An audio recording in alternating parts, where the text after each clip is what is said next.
Hi,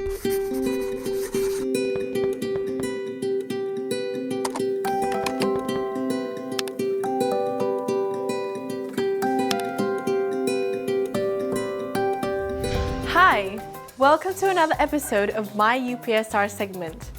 Today, we'll be working on UPSR English Paper 1, Section C.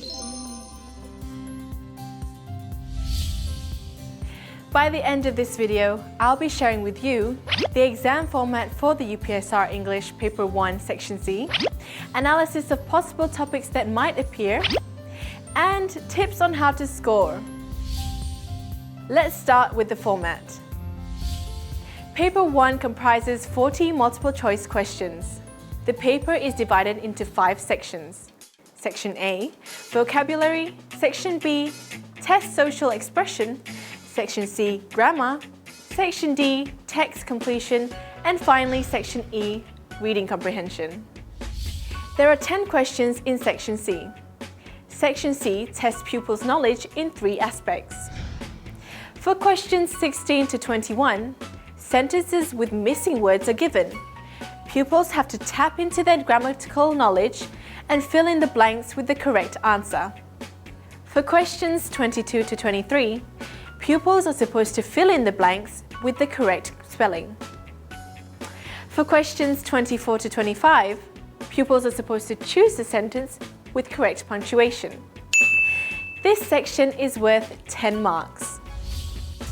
Analysis of topics. Now, let's analyze the topics that came out in the past UPSR papers. Here's the table for topics that came out in questions 15 to 21.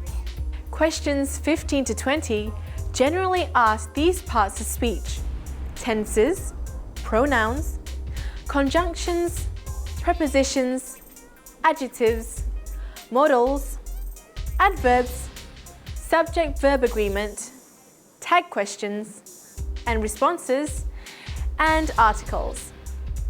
Out of these topics, adverbs are the most commonly asked in the UPSR. Adverbs came out every year except in 2009 and 2010. Subject-verb agreement is also commonly asked. It appeared in 2008, 2009, 2011, 2013, and 2014. Other parts of speech that you should also pay attention to are tenses, conjunctions, prepositions, and adjectives. They came out 4 times in the exam. Meanwhile, question 21 is always either a question on synonyms or antonyms. Let's look at another table. This table shows the topics that appeared for spelling. There were 8 topics that commonly appeared previously: tools, descriptions, transport, objects, insects, people, food, and verb. Out of these topics, description and objects were most commonly asked. They appeared 3 times in the past. Description appeared in 2007, 2012, and 2013. Objects appeared in 2009, 2013, and 2014. The third table shows the analysis for punctuation. Apostrophe, comma, full stop, question mark, capital letters, and the exclamation mark were asked in the UPSR. Among these punctuation forms, commas were the most frequently asked, appearing each year except in 2011. The second most popularly asked punctuation marks are capital letters and the exclamation mark.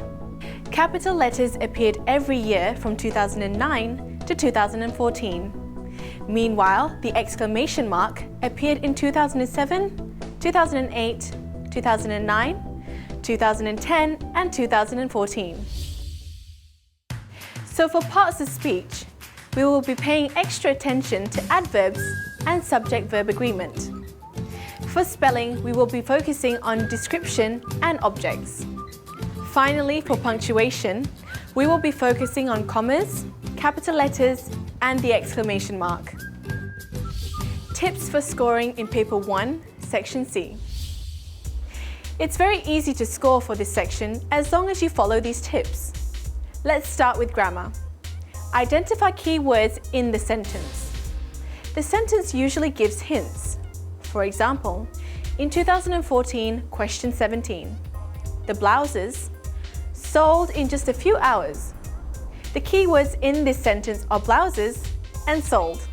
The word sold tells us that this happened in the past, so the answer should be in past tense. Also, the plural noun blouses indicates that the verb should be in the plural form. So the answer for this question is D, were. So you must look carefully and identify the key words. Reason out the answers through your understanding of grammar. For example, question number 16 in 2014. Don't stare other people. It is impolite. Do so. The answers given are A, at, to, B, on, in, C, at, on, D, by, to. Let's say you're stuck and you have no idea what the answer is. It's okay. Try to rule out what the wrong answers are first. Staring is an action. It means to look at someone for a long time. We all know that we don't stare on people. On is a preposition of place to show that something is on top. So cross B out. We also know that the preposition by means at the side. We cannot stare by people. So D is also out. We are now left with option A and option C. So we have to read the second sentence. It is impolite to do so. It is impolite on do so. Which one sounds right to you? The second sentence doesn't make any sense. So that means option C is out. The real answer is A, at, to. Don't stare at other people. It is impolite to do so. Now here are my tips for antonyms and synonyms. Question 21 is very specific. It will always either be about synonyms or antonyms. So tip number 1, always read the instructions first. Pupils might get careless here. Read the instruction first and find out if the question wants you to find the synonym or the antonym. Remember, synonym means similar meaning. Antonyms means opposite meaning. The instruction says, choose the word that has the opposite meaning as the underlined word. Okay, now let's move on to the next tip. Study the sentence. Read the sentence and understand the context. The innocent man was charged of the crime in court yesterday. If you know the meaning of innocent right away, then you can skip to the tip number 4. However, there are some of you that may be stuck and do not know the meaning of the word at all. Don't worry, the sentence will give you hints.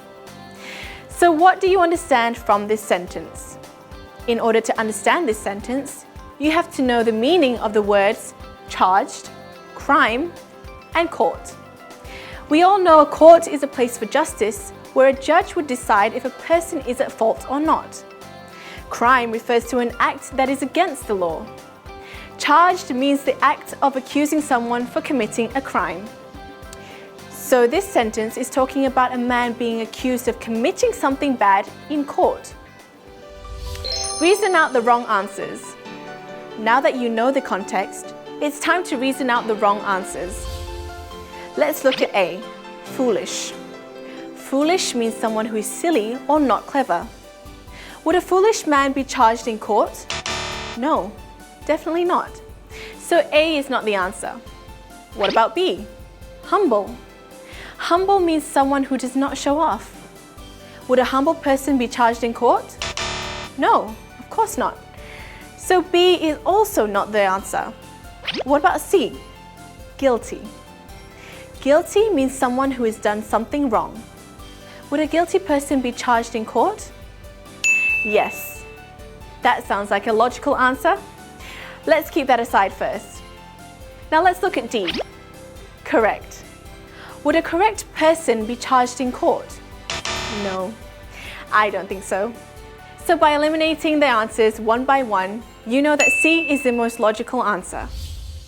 Find the closest answer. If you already know the meaning of innocent, good for you. You can make your decision based on your understanding of the word's meaning. Innocent means a person who has done nothing wrong. So the opposite of innocent is guilty. For questions 22 and 23, you have to be good at spelling. Practice, practice, practice. I'm afraid there's no shortcut to this. Make a list of words that have been taught from Year 4 to Year 6. As I've mentioned in the analysis, words related to objects and descriptions are very popular. So every day, practice your spelling. As for questions testing punctuation, there are several tips that you can follow. Read all the sentences carefully. This is important. They may look similar, but trust me, there are slight differences. Exclamation marks. Exclamation marks always come after an interjection. We use interjections when expressing surprise or anger or admiration. For example, "Oh, you gave me a fright." "Hey, get back here." "Wow, that's wonderful." Capitalization. We capitalize the first letter of the first word in a sentence. We also use capital letters for proper nouns. Specific names of people, places, and brands must be capitalized. For example, Puan Anita, Perak, Sony. Commas. We use commas for a series of 3 items or more. My favorite fruits are bananas, apples, and oranges. We also use commas to separate introductory words or phrases. Today, I went for a jog at the park. On the other hand, I prefer this handbag. That's all the tips I can think of for this section. I hope this information will help you in your preparation for UPSR. Good luck with your revision. Till next time.